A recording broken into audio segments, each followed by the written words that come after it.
VCY America presents Crosstalk, a nationwide call-in program discussing issues that have an effect on our families, our communities, our churches, our nation, and our world.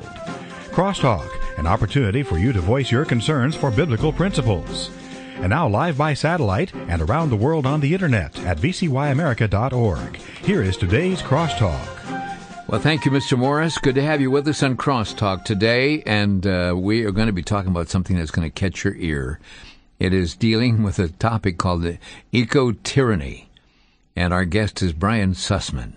And a little bit about Brian. According to our guest, America has been more abundantly, or it has more abundant energy resources underground than Saudi Arabia.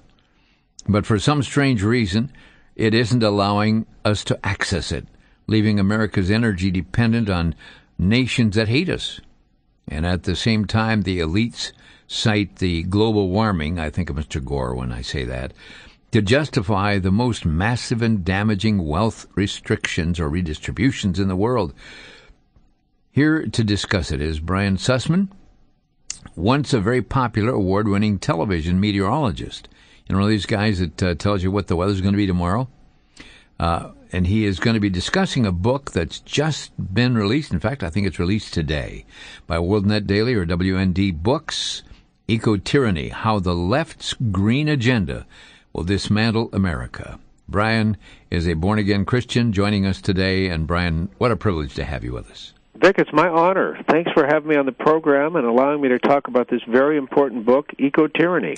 You know, a lot of people somehow think that this whole thing just exploded into a ball of magnum and kind of cooled in the edges, and you know the story, or magna, I guess you call it, and that it all happened, and it's, if we're not careful and take care of our global warming situation, boy, we're just in deep trouble.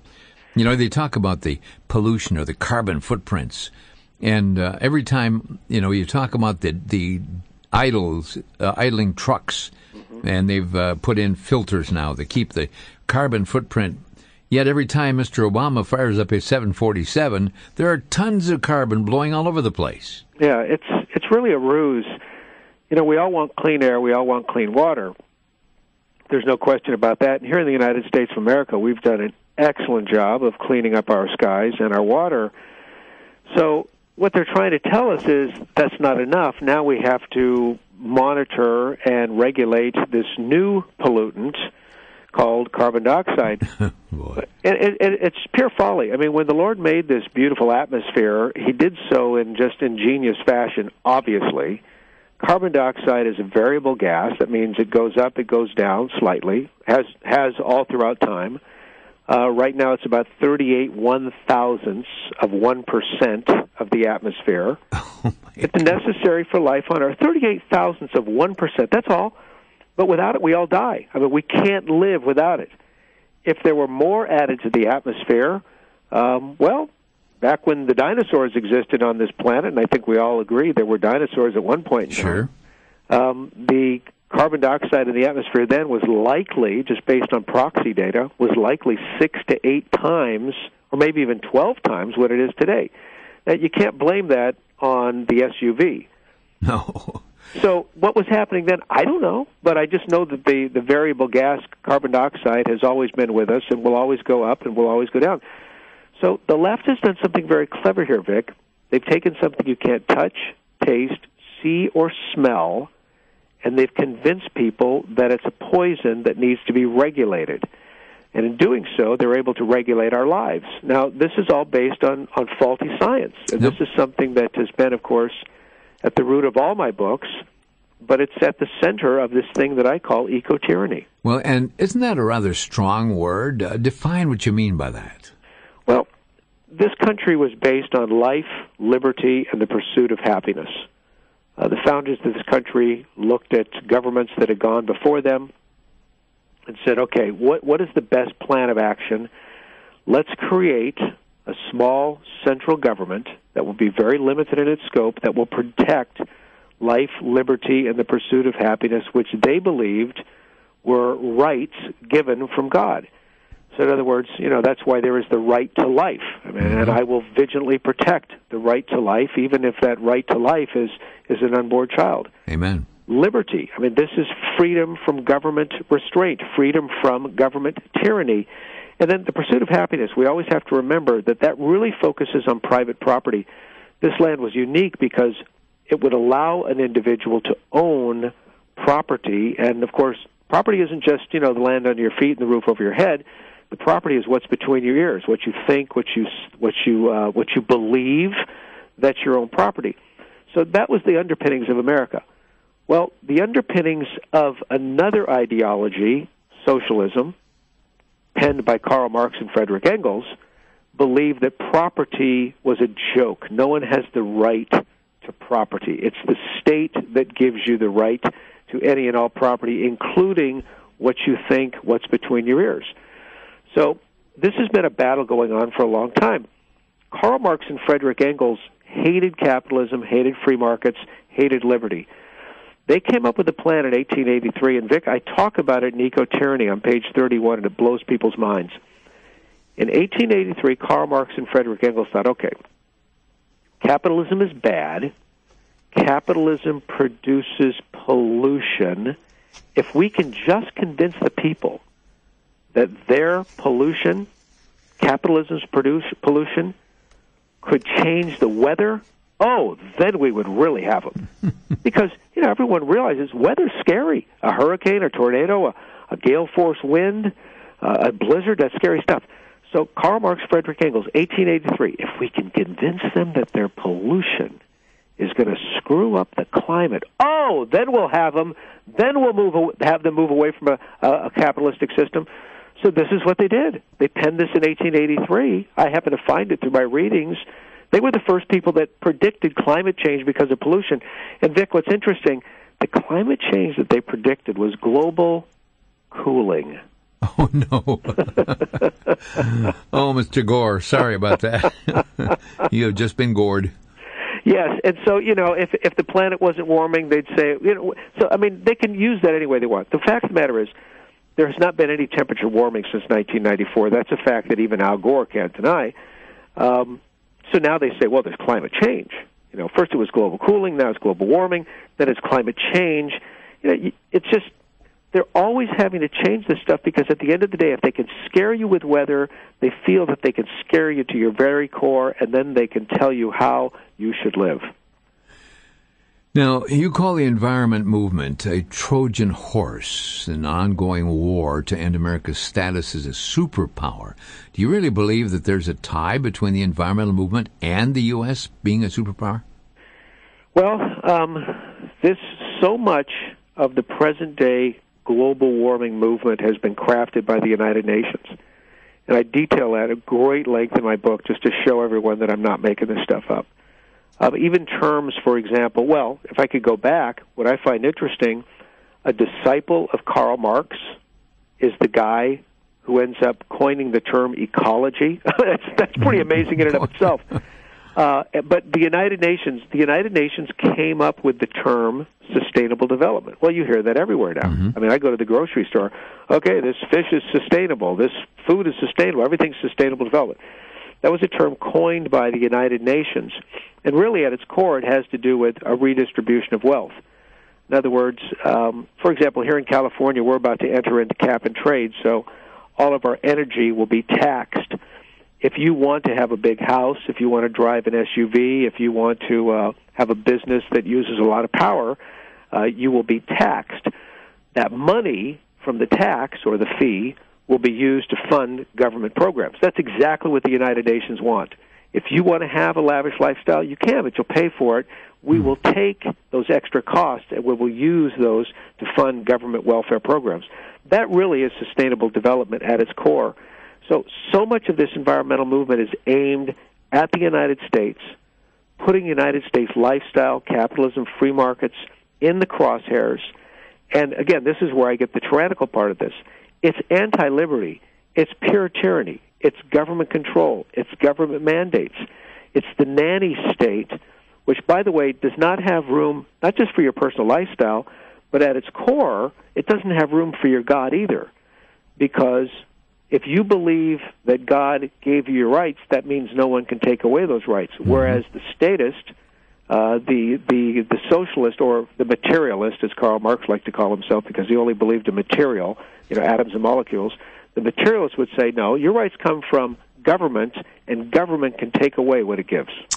Why does it seem that so many leaders in America are embracing irrational energy policies?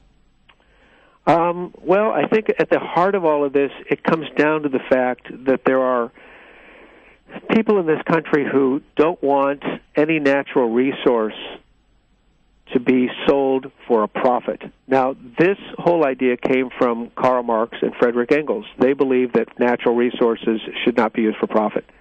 The first person to employ this on a government basis was Vladimir Lenin. He made sure that no one made any profit off a natural resource, because, again, see, they see the natural resources as being equal to you. They're just material in a different form. The oil is atoms and molecules that looks like oil.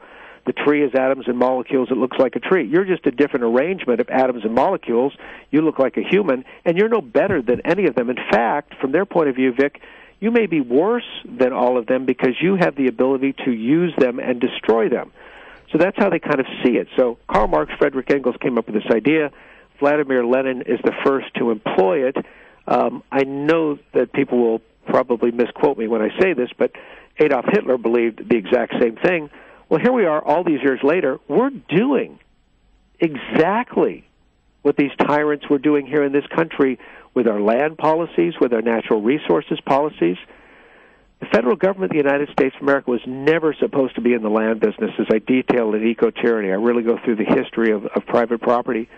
The federal government was never supposed to be in the land business. They currently own 700 million acres of land, and the Obama administration has plans to acquire millions more. What do they want to do with it? They want to put it off limits to development, make sure none of the resources are ever used, and because, again, you are the unfavored species as a human being, they want to make sure you never even tread on this land that they want to commit to open space. Brian, do you believe that the green agenda will bankrupt the nation? Yes. I don't know what's going to fund it, but it will bankrupt it. California is a great case in point. Mm-hmm. We're going full speed ahead with this environmental program. It's all law. I mean, we can't turn it back now. It's all law. We start cap and trade in 2013. We have policies that are laws on the books right now to start this utopian vision that by 2050, no one will be using a car any longer. Now, folks, this is what the plan is in California. This is all legislated. It's in the books. We're moving towards it at breakneck speed. No one will have a car. Maybe you'll have a plug-in car, but your life will be beholden to mass transit. There will be no ranchers. There will be no farmers. All of that land will be scraped and turned back to nature. There will be no more dams in this state. I'm not sure where we're going to get the water from, but there will be no more dams in the state of California. We're all going to be living in urban hubs, as they like to call them, where we'll be living in stack and pack housing like little hamsters. Oh, brother. Well, I tell you, we're going to talk more about this in just a minute. Stick with us for 60 seconds. We'll be right back. Our guest today is Brian Sussman, a man who knows the weather, but whether or not this country's going to succeed or even exist after this stuff, who knows? We'll be back.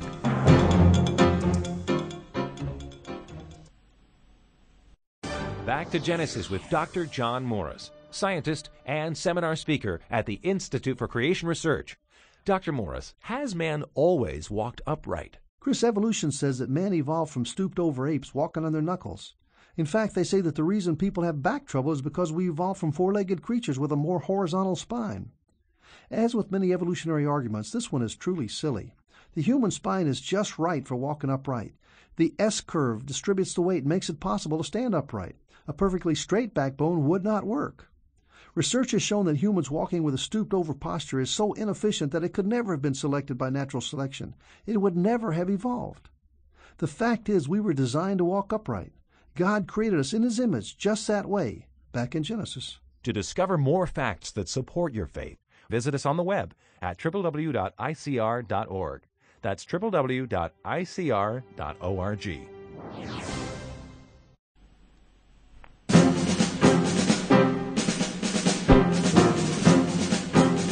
And welcome back to Crosstalk, where today we're talking about eco-tyranny and how the left's green agenda will dismantle America. Our guest is Brian Sussman, a best-selling author of Climategate. But this is a new book being released, I believe it's today, correct, Brian? Yes, it is today. Today is the release of this new book, and if you're interested in getting a copy, Brian, what's the best way to do it? If you would like to receive a copy of this book, certainly your bookstores are a great place to go. I will also let you know the name of my website. You can order it through many of the retailers via my website. I don't sell the books, but I do have access to all the various retailers. Go to debatemealgore.com. debatemealgore.com. I knew that would get your attention. debatemealgore.com. Yes, sir. Oh, that is fantastic. Well, folks, I'm holding a copy in my hand. It looks very interesting. And I'll tell you, when you're getting into a book like this and the stats, and I'll tell you, it's not just a book with some statements. You can look at all of the index and highlighted information and notes and subnotes here on every chapter. There's supporting background information. This ought to be in your library. And so may I just say that this is a great book. It's called Eco-Tyranny, How the Left's Green Agenda Will Dismantle America. Well, Brian, you say that the environmentalism has its own weird hierarchy of high priests and evangelists. Who are these people? Well, these are elites for the most part. When I look at Al Gore, I mean, he's an elite member of society. He's a very wealthy man. Much of his wealth has been made because of the green movement, I might add. So you have Al Gore. You have another gentleman who really started the whole ball rolling for the United Nations. He's a very mysterious figure. His name is Maurice Jones, and I detail his Maurice Strong, I should say. And Maurice is just a fascinating individual, not necessarily in a positive way, but he's the guy who crafted the entire environmental movement for the United Nations. Al Gore essentially became his emissary to the United States from the United Nations, if you will. These are a couple of the ruling elites. There are others, including Van Jones. Van Jones was the president's green czar. He's kind of a new up-and-comer, and this is a man who's an admitted communist, as I note in my book, Eco-Tyranny, and he's also a man who has admitted that he wants to change the whole system. He wants to use the environment to change the whole system from a free market system of a representative republic into something that doesn't resemble that in any way, shape, or form. So these are some of the players in the movement. And then, of course, the big-name organizations, everything from Greenpeace to the Sierra Club to the Nature Conservancy to the Wilderness Society. Now, over the past 12 months, we've seen some pretty violent weather. Tornadoes ripping through the United States. A few years back, it was the hurricanes, and we're often told that these are signs of global warming. Is that a fact or is it fiction? It's pure fiction. I look, for example, well, first of all, you need to realize we need hurricanes on planet Earth. If we don't have hurricanes, we will have a tremendous temperature imbalance. So hurricanes hover around the equators, and they're massive storms, obviously, but they suck hot air from the equator, shoot it up into the jet stream where it's dispersed around the planet to give us a nice balance of temperature. Mm-hmm. Without hurricanes, we'd be in big trouble. It's interesting, some of the greatest hurricanes of all time occurred during periods when no one was talking about global warming. In fact, they were talking about global cooling. In these last bunch of years where Al Gore says it's hotter than ever, it's also interesting that these have been some of the lamest years on record. If you're a hurricane researcher, there hasn't been a lot going on. So you can write hurricanes off. Tornadoes, we live in Tornado Alley, so to speak. I mean, the United States is hurricane country. I should say tornado country. Well, people listening today in Joplin, Missouri agree with you. Yes, well, and it's because we get cold, dry air coming down from Canada, warm, moist air coming up from the Gulf. It's a unique situation, and it's a recipe for tornadoes. It has nothing to do with global warming or climate change. A lot of people say, well, it seems as if we're having more deadly tornadoes than ever. Well, they're more deadly, but there aren't any more tornadoes. It's just that, urban we've had more population expansion. Where a tornado might have gone through 30 years ago through nothing but cornfields, now there are neighborhoods and there are towns, and the trailer parks that were once tiny are now much larger. So with expansion of population, obviously more people are getting hurt by these tornadoes. So this is just called weather, and it's natural to planet Earth, and in no way, shape, or form is it unique or caused by any kind of climate change. Now, how does the United Nations fit into this rapid green agenda? Well, the United Nations, again, and I go into great length in this in the book, the United Nations was created, one, for world peace, and that's what they always tell us. They haven't done a very good job on that score, have they? And then the other thing they are there for is to, I can't remember the exact tagline, but it's something like social equity or social justice or something like that. The bottom line is it's almost as if the United Nations was cobbled together just to go after the representative republic that is the United States of America and its free markets and its capitalism. Because so much of what they do is just everything that we're not all about. But it was in the 70s that they realized that one of their greatest hooks could be the environment. The United Nations realized that if we can just harness the environment, pollution, if we can use that as a club to hammer capitalism with, if we can talk about weather and weather changes in such a way that people will be scared of capitalism and free markets, then we will do our job. So it really started with the United Nations and this character I was mentioning just a moment ago, Maurice Strong, and continued to the Al Gores of the world, and then even to President Barack Obama, who I think is doing the United Nations bidding with the way, for example, he's taken our Environmental Protection Agency and just let it run roughshod over the law to start to regulate things like carbon dioxide and other assets of normal life. Now, we hear comments about Al Gore periodically. Is he still a major factor in this thing, or is he totally out of the picture now? No, he is without question a major player. I would say in the United States of America, he is the biggest player. Wherever he goes, he can garner a crowd in no time. This is a man who, behind the scenes in the Clinton administration, and I do spend a lot of time detailing this in Eco-Tyranny, as the vice president. Well, here's a guy. Okay, think about this. Let's just walk through this. He starts off as a congressman from Tennessee, then becomes a senator. While senator of the United States of America, he befriends a man named Armand Hammer. Armand Hammer was a communist. I mean, this is a guy during the Cold War who was given one of the highest honors that one could receive by the government of the Soviet Union. Armand Hammer. I mean, he was given an honor by the Soviet Union that was given to the guy that, Kalashnikov, the guy that invented the machine gun.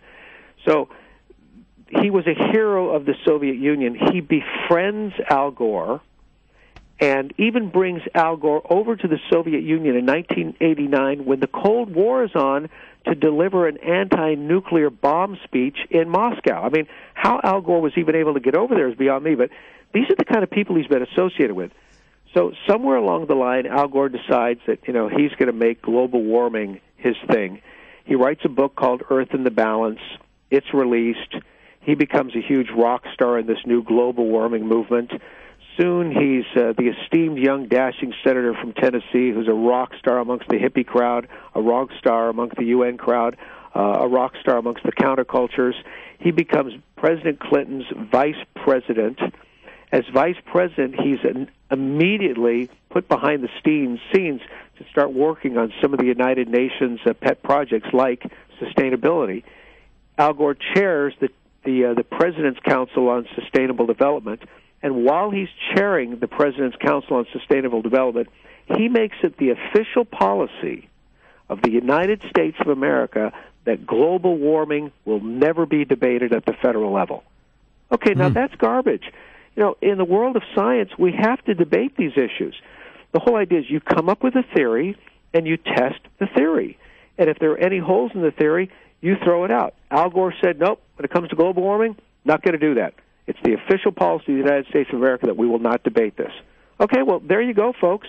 This is what he was doing behind the scenes, as well as involved in huge land grabs, taking fossil fuels off the books in terms of development, and making sure that the government could have more and more power over people's lives, especially when it came to, for example, private property.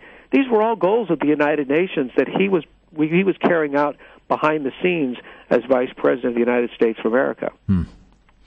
Well, we often hear our president, making noises about the need to go to new energy sources like solar and wind. We were just out in South Dakota, and I think on the way toward Sioux Falls along Highway I-90, we must have counted 200 of these big windmills out there. Mm-hmm. And the question is, do the answers really lie in this type of alternative energy? Wind power has been around for centuries. You remember the windmills, of the Netherlands. I mean, we've always employed wind power, and it's great on a limited scale. The problem is it can't create baseload power. So when you have, I'm speaking to you from the San Francisco Bay Area, just east of here, on the fringes of the Bay Area, we have the largest wind farm in the world. It's been the largest wind farm in the world since it was installed in the 1970s, and it really produces a puny amount of power. More than anything, the environmentalists have always been upset with that wind field because, it caused land to be developed and marred by these wind turbines. And also, they've always been upset because the wind turbines supposedly kill birds. So the eco people have been fighting with each other over the largest wind field in the world for 30 years. So I've been watching this up close and personal. Problem with wind is you can't store the power. I mean, there's not a battery backup to store the power. Mm-hmm. The other part is when the wind's not blowing enough, the turbines don't work, and when the wind's blowing too much, the turbines don't work.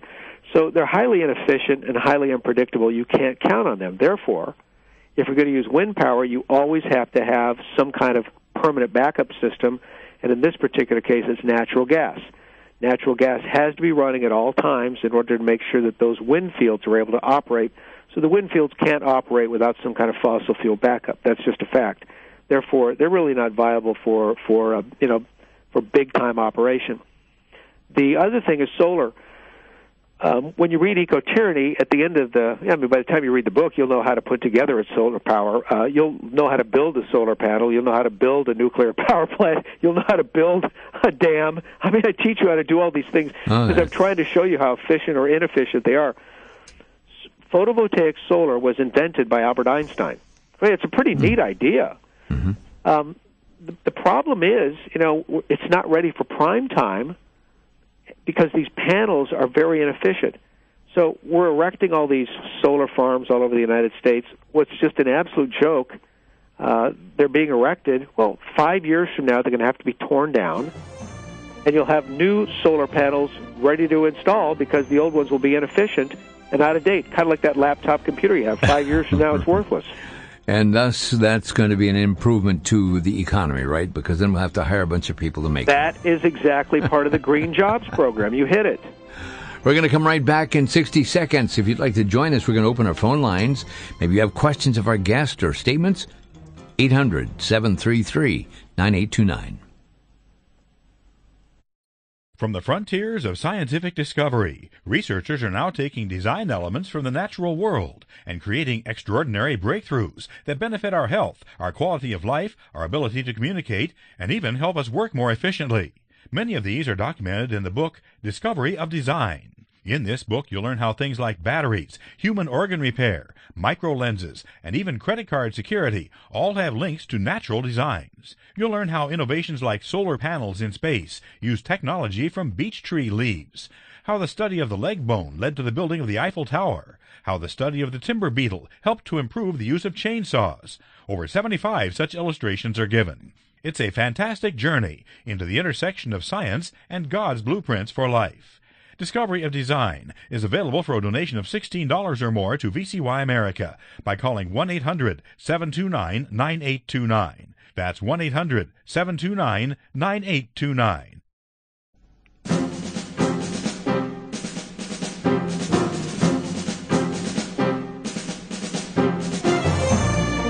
welcome back to Crosstalk, where we're talking about eco-tyranny. That's right. The issue of tyrannical laws that literally, I mean, I'll tell you what, the other day we were talking about light bulbs and some of these new spiral high-efficiency, low-expense light bulbs that if they break, you need to practically put a mask on to protect you from the mercury that's in the air. I mean, you know what I'm talking about, folks, these strange-looking light bulbs, part of the eco-tyranny thing. And as we look at all of the other things, good grief, our guest today, Brian Sussman, is no stranger to the ecology, or not only that, no stranger to our weather, because he's a weatherman as well. And let me just say this, that as having worked and watching the patterns in the weather, and hearing the talk about global warming or global cooling and all of the other sky-is-falling techniques that are coming through from Mr. Gore and his associates, it is certainly a wonder that this planet has even held together this long. But we're going to take our phone calls. We're opening our phone lines for your questions. We have, they've all jammed. In fact, all four of them are now lit up. But I'll give you the number. When we take one call, you can cut away and take another an opportunity to dial. Our phone number is 800-733-9829, 800-733-9829. This is Crosstalk on the VCY America Radio Network. And our guest is Brian Sussman. And a copy of his book, Eco-Tyranny, is available. And Brian, again, that website and where people can get that information. Oh, it's a great website. Go to debatemealgore.com. You'll learn all about the book, and there will be an opportunity for you to buy it at various retailers. And I should also mention it will lead you to some of the rather spicy articles that I write involving the environmental movement. Right now, our phone lines are lit up. We've got Pensacola, Florida, Huron, South Dakota. Port Huron, Michigan. Correction there. And we have another Michigan call, and then we have a Wisconsin caller. So right now we're going to go as far away as we can reach, Pensacola, Florida. And Michael, you're on the air with our guest. Go right ahead. Hello, Michael. Hello. Yeah, I'd like to ask this question. Since solar power and wind power is really not efficient for generating electricity, is it possible to take coal, which we have a bunch of in this nation, to make that run cleaner and much more efficient? Yeah, we can do clean coal. There's technology we can do to take a lot of the pollutants out of the process of burning coal. This administration, the Obama administration, talks about carbon sequestration. In the Dakotas, there's been a carbon sequestration coal plant in operation for many years, very successfully so. But the problem with carbon sequestration, that's where you would take the carbon dioxide and just pump it underground. You're going to have the NIMBY syndrome, not in my backyard. So you'll have all these environmentalist groups and all these neighborhood associations say, we don't want that carbon in our backyard. So I think it's just a ruse by trying to say this is what's going to have to be employed in the future to try keep coal plants from going forward. But listen, almost half the power in America comes from coal. And the Obama administration wants to cut that power out of our energy portfolio. Well, I don't know what we're going to do then. Again, we can do coal in a very clean and efficient manner. If the environmentalists have a problem with coal, they should go to China or Russia or Brazil or India, where China's building a new coal plant every week. And trust me when I tell you, they're not concerned about environmental conditions whatsoever. They're blowing up that deep belching pollutive smoke like nobody's business. We don't do that in this country. We're responsible when it comes to these things. Thank you, Michael, from Pensacola, Florida. We go to Port Huron, Michigan, and we're talking with Harry. Harry, you're on the air. Well, thank you, guys. Brian, I disagree with one of your premises and what you were saying here, and that is that I think you think it's a done deal, and there's no reversing it. I don't think so.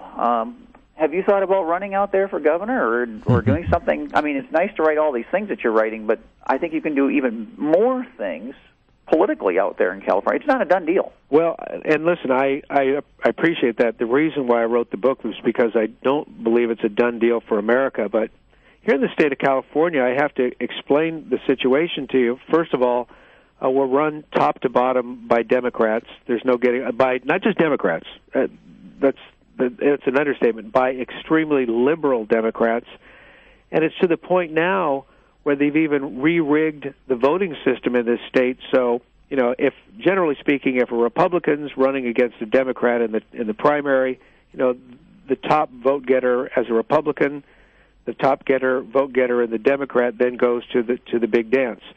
Now in the state of California, we have an open primary. Everybody just votes for anybody. Your political affiliation doesn't matter. And the top two vote getters then go to the final contest. So in other words, here in the state of California, you'll have, this is the way it's going to work starting now, you'll have two liberal Democrats running against each other for the general election at the local level, at the state level, and even at the federal level.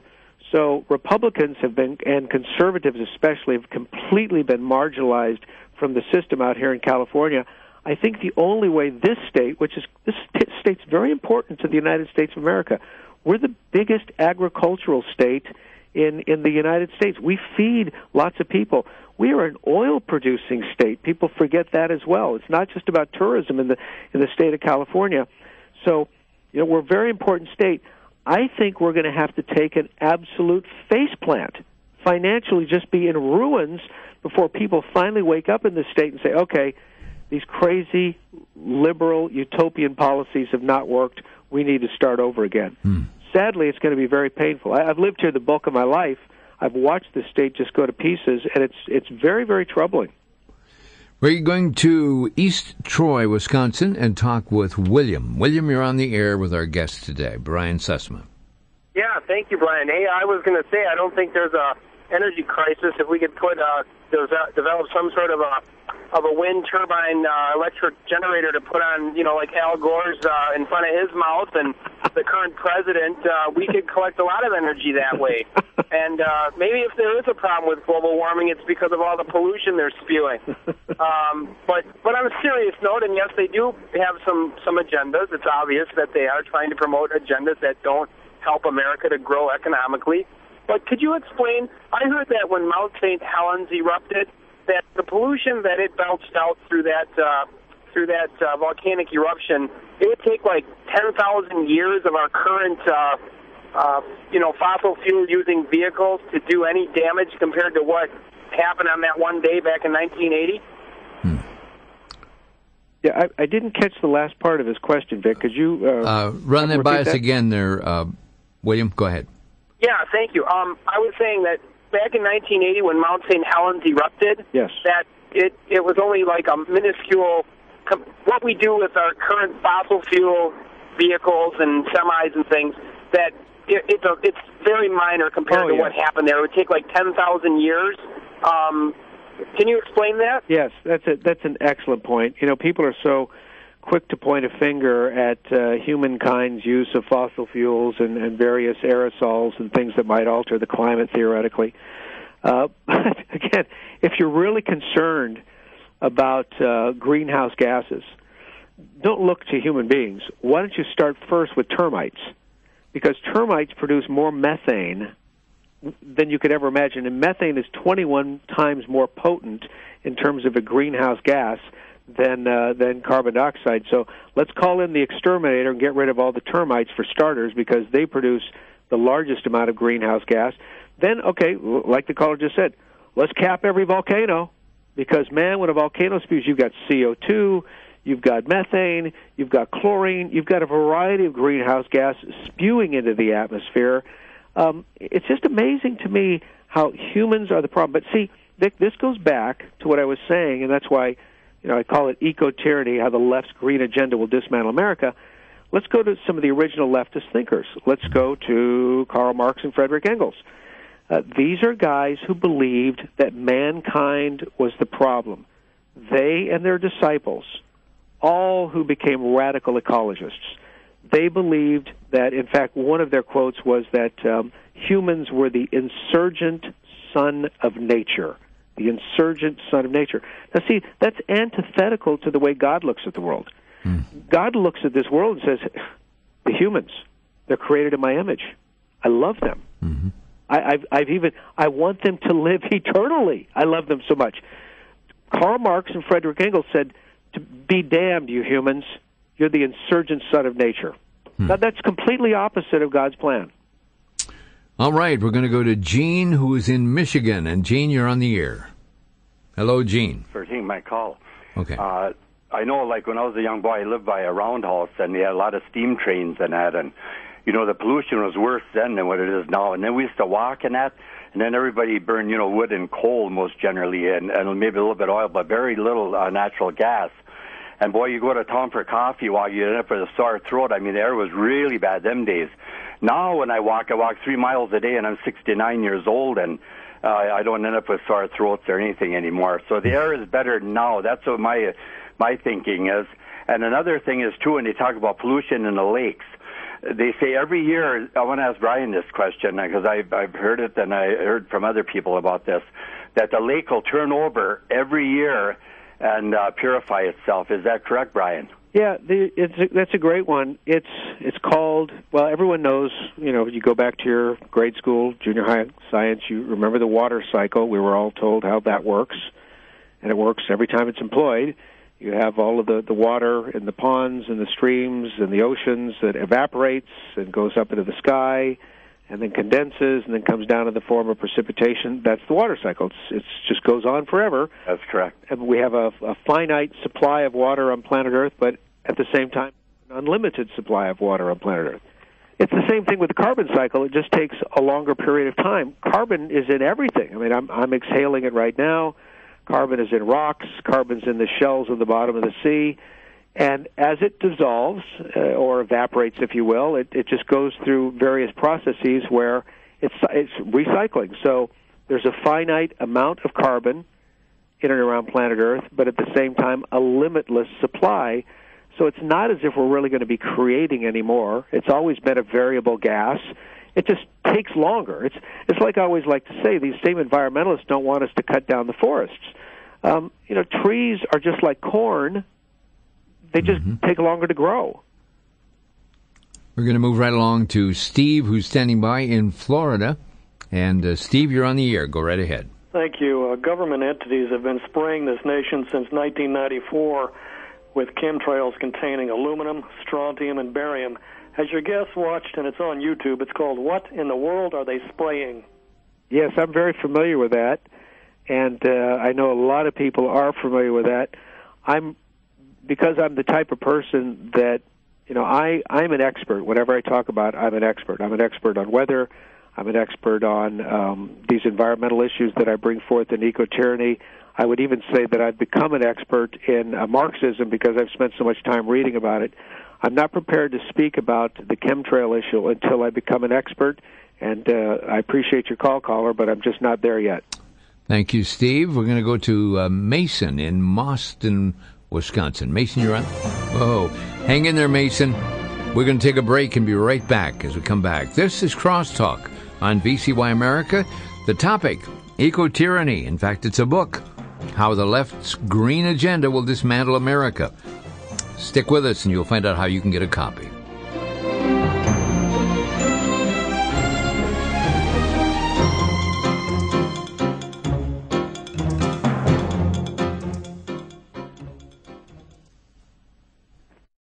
For the Worldview Weekend Minute, I'm Brandon House. Our website is worldviewweekend.com. Continuing our commentaries on 20 characteristics of false teachers embraced by the false church. Number 4 is false teachers willingly embrace unbiblical philosophies. 2 Timothy 4:4 says, and they will turn their ears away from the truth and be turned aside to fables. That word fables is translated also philosophies. Isn't that interesting? Because Colossians 2:8 says, beware lest anyone cheat you through philosophy and empty deceit, according to the tradition of men, according to the basic principles of the world, and not according to Christ. So false teachers turn their ear away from truth and follow unbiblical philosophies, the very same unbiblical philosophies we're warned about in Colossians 2:8 not to be cheated by. So false teachers knowingly embrace false teaching and unbiblical philosophies. Our website, worldviewweekend.com.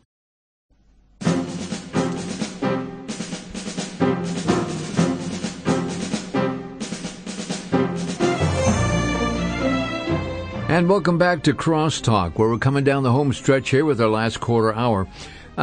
We were talking just during the break, Brian and I, regarding, and this is not going to dominate the rest of the program, but Brian, we were talking about this, and we do have all kinds of research airplanes. I think of the C-130s that are up there, the storm chasers, the kind that go into the middle of tornadoes. They study weather trends and can take. I remember I told this story some time back.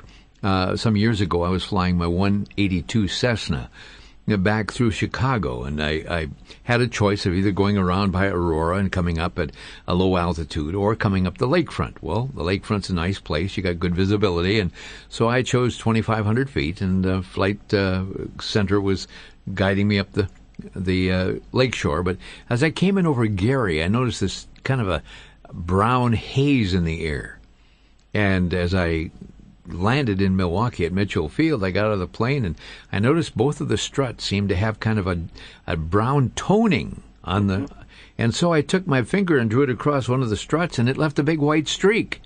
And that, of course, came from all the refineries and whatever they do down there in Gary, which always has smoke or stuff coming up from it. At any rate, but we have the ability to take samples. I'm sure if I'd taken that little smudge off the strut of my airplane and given it to a lab, they could have analyzed it and told me exactly what it was. Yeah. We have those capabilities to, and you don't even need the government to be involved. Private enterprise could pay for something like that. And so, again, when we speak of the chemtrails, I know there are some very sincere and well-meaning and very brilliant people who are looking into this, but to me, it's this eco-tyranny thing that has got me going in terms of the current left's green agenda to dismantle America. And that's where I've been putting all my time now for the last 3 years as I've been researching all of this. I would consider myself to be an expert in this field. And I'm one of those guys, Vic, I don't talk about anything authoritatively until I become an expert. So regarding the chemtrails, I'm just not there yet. Absolutely. Mason, we kind of cut you off there with the break. You're back online. Hello, I got a couple of points I want to make. Carbon dioxide in the atmosphere is actually good because our plants use carbon dioxide and change it into oxygen. The higher the carbon dioxide, the higher the yields of corn, rice, or whatever. Sure. That's a known commodity there. That's not even arguable. The other point I make is I've seen some years back about hydrogen gas. At $3 a gallon, they could have taken hydrogen gas, retrofitted the average vehicle from $400 to $600 to use hydrogen gas, and H2O comes out of the back of the tailpipe. That's right. Yeah. Why don't we do this then? Yeah, why don't we head in this direction? It's a brilliant way to move, and we had a governor in this state who I wasn't real fond of in terms of most of what he talked about, but he actually did talk about that, and that was Governor Arnold Schwarzenegger, the great movie star. These are some of the alternatives that are quite viable, and these are the ways in which we need to move in the future, and I think we will. What we do need to do is make sure that the government stays out of this. I don't want the government to start funding those companies because they'll only encourage failure. It's just like with solar power. Here in the San Francisco Bay Area, everyone's heard of Solyndra right by now. Mm-hmm. I was the first guy to write about Solyndra because I would drive by it every day, and I finally asked one of my friends in the Silicon Valley venture capital community what the heck that was, and he told me. And Solyndra was the most well-capitalized startup in the history of the Silicon Valley. They had raised more money than Hewlett-Packard, Apple, eBay, you start Google, you start naming all these, Facebook. They raised more money than any of those companies. They burned through it so fast. Then they went to the government for more bailout, and they ripped through that money in no time. And now, Vic, when you drive by Solyndra, there's this beautiful manufacturing plant. It is so over the top. It makes your jaw drop. They built this, and it's in my book, Eco-Tyranny. I've never talked about it until today when I'm starting to tell people it's in the book. They built that manufacturing plant. Folks, it's basically like a Butler building. It should be just an aluminum-sided building. $1,000 a square foot, and that didn't include the equipment on the inside. They were working 24/7 on this project, pouring cement on Saturday nights and Sunday nights. So these guys are making 2-3 times scale as they're working. Over the top, it was a payoff to the local unions, procured by, I'm sure, Congressman Pete Stark. He's the congressman you may have heard of who likes to cuss out his own constituents. So this is what was going on behind the scenes. Solar, if we keep throwing government money at it, it's just destined to fail. We need to let the free market sort this out, figure out which solar technologies are the most viable, and let those move forward accordingly. You know, when the combustion engine was built, the federal government wasn't, hey, we need this combustion engine. Wow, this could really make for some progress here in the United States. Here, guys, here's $1 million. Keep building it. They didn't go to Henry Ford and say, hey, listen, you know, we think you got a neat idea. Here's a check. How much do you need? That is the kind of stuff that ruins the marketplace. We are right now at the brink of having to leave this air program at the termination here, and we have exactly about a minute left. And I want you, if you would, Brian, to once again repeat to our friends how they can get a copy of your new book that's just been released today called Eco-Tyranny. Well, if your listeners want to know why the Obama administration and the environmentalists are setting us up to be slaves to OPEC, a land of rolling blackouts, a country of critical water shortages, and no paper or plastic bags, they need to read this book, Eco-Tyranny. Just go to debatemealgore.com. You'll find out more information. The website, debatemealgore.com, will send you to various retailers who are selling this book. It's also available in stores. And friends, we need to get the word out. I've worked very hard to make this easy to understand. It's incredibly thorough, 500 footnotes. My arguments are airtight, and I appreciate your heartfelt support. I want to thank you, Brian, for sharing these moments with us. And I'll tell you what, we need to pray for our country, because we're in a mess. Amen, brother. Vic, I look forward to doing this with you again in the future, sir. Thank you so much. Thank you so much for joining us. And folks, I want to thank so many of you for calling on the program today. Sorry we didn't get through to all of you. Alexandria, South Dakota, Lansing, Iowa, and on the road in Wisconsin. Sorry. But we've come to the end of our time. I want to thank you for joining us on the program we call Crosstalk.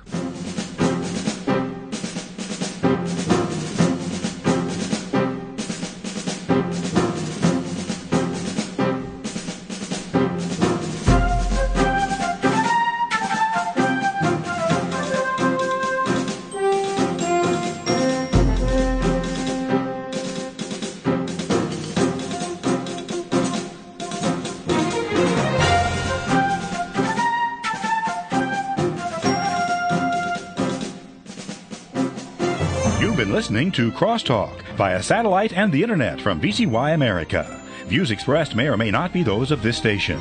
For a CD of today's program, send a donation of $6 or more to VCY Tape Ministry, 3434 West Kilbourne Avenue, Milwaukee, Wisconsin, 53208, or download by RSS or podcast from crosstalkamerica.com. And join us again for Crosstalk.